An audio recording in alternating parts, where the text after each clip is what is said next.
साहब जिस सोच और फिक्र को लेकर चलते हैं, कौम मिल्लत को जिस तरह से बातचीत करते हैं, उस नज़रिए के साथ कौन रहेगा मुल्की सतह पर भी और रियासती सतह पर भी, वही मालेगांव शहर का मुस्तकबिल तय करेगा। तो हमने सबसे मुलाकात की। शहर में बहुत मौजू इस पर भी हुआ कि हर पार्टी, मालेगांव शहर की एक खास बात है कि यहाँ छोटी बड़ी हर पार्टी है, हर पार्टी के सदर हैं, हर पार्टी के जिम्मेदार हैं। तादाद में कम हो सकते, ये भी हो सकता है कोई पार्टी का एक ही आदमी हो, मगर है। तो ये शहर की खुसूसियत है। उसमें बहुत से लोगों ने ये बात बोले कि तुम किसके साथ, इनके साथ तुम मालेगांव शहर में काम कर पाएंगे क्या, उसके साथ काम कर पाएंगे क्या। बहुत से हमारे नुमाइंदे भी पूछे, लोगों को भी फिक्र थी।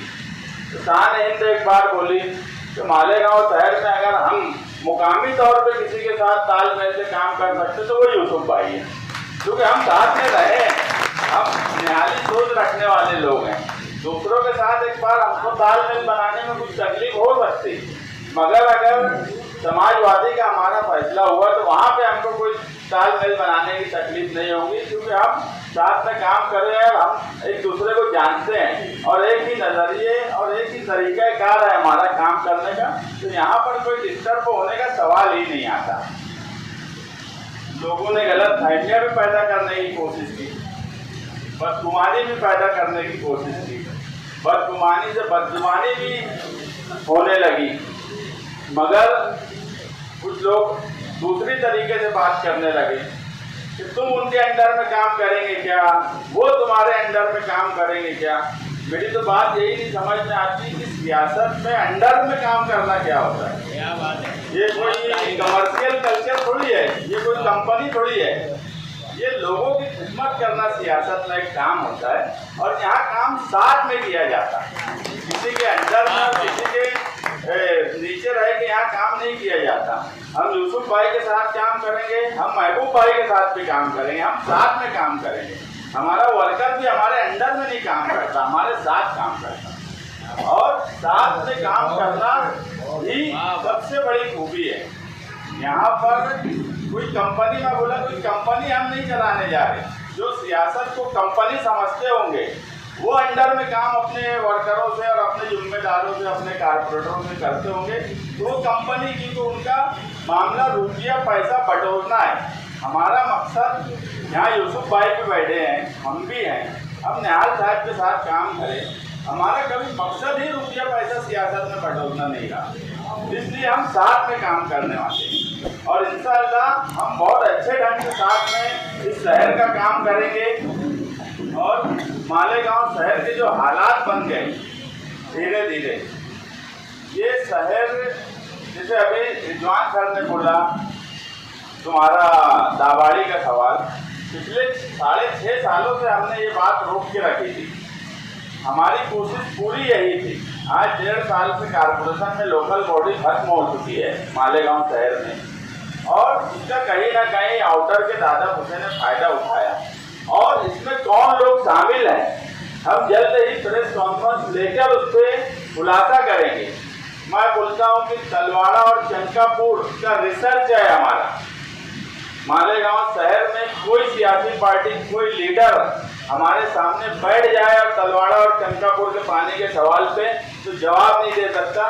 मुझे ये भी मालूम है कि मालेगांव शहर का कौन लीडर किसके साथ, कमिश्नर के साथ में मालेगांव शहर का दादा भूसे और मालेगांव शहर का कौन लीडर था जो एग्रीमेंट के लिए किस वक्त बैठा, कहां पर बैठा, कमिश्नर ने किस तरह से डील की, किस तरह से वाटर ग्रिड को बढ़ाने की जो बात हुई, ये बात और ये एग्रीमेंट, ये दोनों एक साथ हुई चीज है कि वाटर ग्रिड को मुद्दत बढ़ाई जाए और कहाँ से किसको पैसा दिलवाने का काम कमिश्नर साहब किए, इसका भी मुझे पूरा इल्म है। अगर कोई ये समझता हो कि हम महीने भर से पार्टी के मामलात में थे, तो मेरी नज़र भी सब पर थी कि कौन लीडर क्या कर रहा है, कहाँ पर किसकी डील हो रही है और कौन कौम और शहर का नुकसान करने के लिए एक लीडर के सामने बैठा है और कहाँ पर बैठा है, प्रेस कॉन्फ्रेंस लेके उसका खुलासा जल्द ही करेंगे और एग्रीमेंट मिलने के बाद क्या कानूनी तौर पर किया जा सकता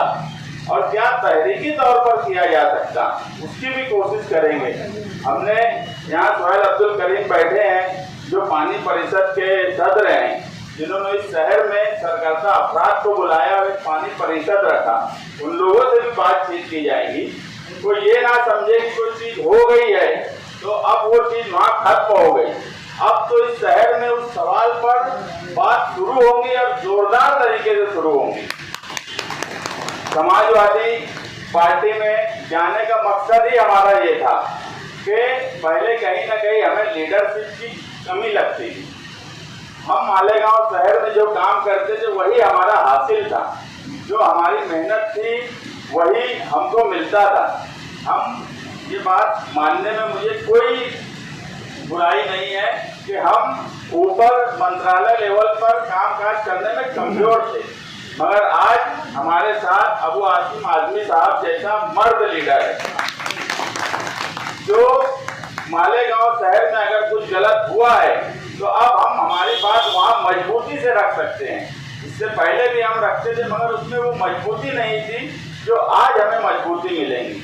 मुझे अबू आसिम आजमी साहब खुद बोले कि मेरा लेटर लेकर जाओ, 20-25 लेटर मेरा ले लो, तुमको जो लिखना है वो लिखकर मेल करो, मैं साइन करके तुम्हारा लेटर तुम मालेगांव में इस्तेमाल करो, मंत्रालय में करो। तो इतनी अथॉरिटी जो लीडर हमको दिया, मालेगांव शहर के बारे में जो बार बार सोचता है, मालेगांव शहर के बारे में जो बार बार बोलता है, उस लीडर के साथ ही हमको जाना था। वही हमारी विचारधारा थी। निहाल साहब भी समाजवादी लीडर माने जाते थे और इसीलिए हमने समाजवादी में जाने का फैसला किया। और मालेगांव शहर में भी यूसुफ भाई समाजवादी में आए थे और मैं इससे पहले बोला कि दूसरे लीडरों से तालमेल बैठाना हमारे लिए मुश्किल था, मगर यूसुफ भाई के साथ तालमेल बैठाना हमारे लिए कोई मुश्किल बात नहीं। हम अगर अलग भी हुए, अगर यूसुफ भाई कभी कहीं दूसरी तरफ भी काम काज के लिए गए, मगर हमारा तालमेल हमेशा रहा। और अब तो हम एक पार्टी में तो बहुत अच्छे ढंग से हम इस शहर की खिदमत कर सकते हैं। मैं हमेशा बोलता हूँ कि सियासत आवाम की खिदमत का सबसे बड़ा प्लेटफॉर्म है और हम जो लोग यहाँ बैठे हैं ये सब खिदमतगार लोग हैं। ये कोई पार्टी के चेयरमैन और पार्टी के कंपनी चलाने जैसे लोग नहीं हैं। इनको हमेशा फिक्र रहती है। कल 12 नवंबर है, 2 साल पहले 12 नवंबर को इस शहर में क्या हुआ था ये पूरे शहर के सामने है। अगर हम बार बार बोलते हैं कि इस शहर का दबदबा धीरे धीरे खत्म होता जा रहा है और अब तो मुझे लगता है खत्म हो चुका है, तो इसमें कोई गलत बात नहीं है। 12 नवंबर को इस शहर में क्या हुआ वो भी देखे। पुलिस का कितना दबाव उस वक्त था और आज पुलिस का कितना दबाव है ये भी इस शहर देख रहा है। मैं ईदगाह पर क्रिकेट खेलने से लेकर शिवाजी पुतले तक, भगवा झंडा लहराने तक, गढ़ की यात्रा हो के एमएसजी कॉलेज का वाकया हो, हर वक्त हमने फिरका परस्तों को मुंहतोड़ जवाब दिया।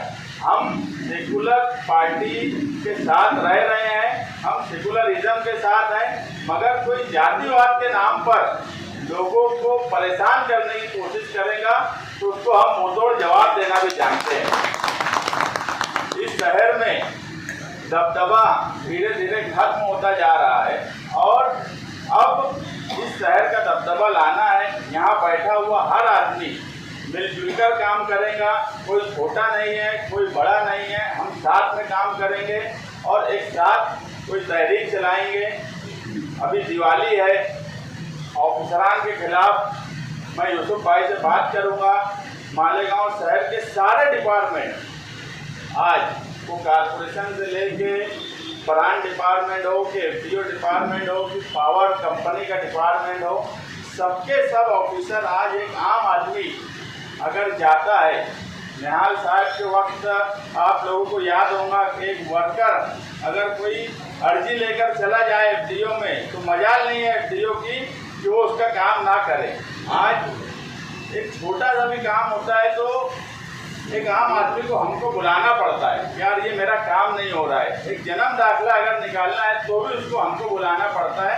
तो ये आम आदमी का पावर और आम आदमी का दबदबा लाने के लिए हम लाल सलाम तहरीक शुरू करेंगे। वो उसकी नवैयत क्या होगी वो यूसुफ भाई, हम और पार्टी के जिम्मेदारान बैठ के तय करेंगे। मगर मैं इतना ही बोलूँगा कि अफसरान को भी, सारे डिपार्टमेंट के, कि दिवाली अच्छी से मना लो। दिवाली का त्यौहार है 2, 4, 8 दिन। उसके बाद जब लाल सलाम तहरीक शुरू होंगी तो ऑफिसरान अगर काम चोर रहे, भ्रष्टाचारी रहे, तो लाल सलाम तहरीक उनको ठीक कर देंगी। इतना मैं आपसे वादा करता हूँ।